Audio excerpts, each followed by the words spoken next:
رات کو جلدی سوو، صبح جلدی اٹھو۔ میں پوری دنیا پہ ابھی افریقہ کے 8 ملک پسماندہ 5 بجے کے بعد بازار بند ہوتے ہیں، یہاں رات 9 بجے شاپنگ کے لیے نکلتے ہیں۔ میرے رب نے رات سونے کے لیے بنائی، دن کام کے لیے بنایا۔ اتنی نحوست ہے کہ 12 بجے تک بازار نہیں کھلتے، 11 بجے تک بازار نہیں کھلتے۔ میرے نبی نے فرمایا جعلت البرکۃ فی بکور امتی، میری امت کی صبح کے وقت میں برکت دی گئی ہے۔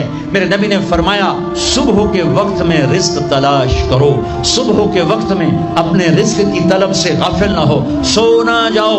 اب سارا تاجر صبح سوتا ہے، ساری منڈیاں، سارے بازار رات 11 بجے تک کھلے ہوئے ہیں، بچوں سے دور، بیویوں سے دور۔ رات 11 بجے دکانیں چھوڑتے ہیں، 12 بجے کھانا کھاتے ہیں۔ بچے یا سو چکے ہیں یا اپنے ٹی وی پر مشغول ہیں، یہ 12 بجے کھانا کھا کے ہی سوتا ہے۔ سارا کھانا پیٹ میں زہر بنتا ہے، پھر پیٹ پھول پھول کے باہر، پھر جناب شیخ صاحب ٹردے جا رہے ہیں، آپ سجے پاسے تھے، پیٹ کھبے پاسے،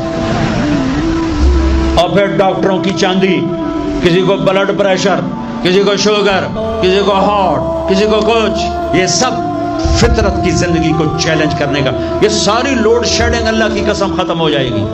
شام مغرب پہ بازار بند کرو، صبح اٹھو، سارا یورپ، سارا امریکہ، سارا چائنا، سارا افریقہ میں جہاں پھر کر آیا ہوں، 5 بجے بازار بند ہیں، 9 بجے سناٹا ہوتا ہے، ہو کا عالم ہوتا ہے۔ تمہارے 9 بجے لبرٹی سے گزرا نہیں جاتا ہے۔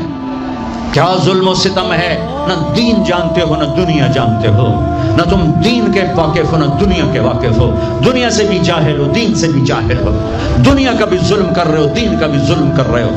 لا ثمرۃ بعد العشاء، میرے نبی نے فرمایا عشاء کے بعد کوئی مجلس نہیں ہے، سو جاؤ، تہجد میں اٹھو۔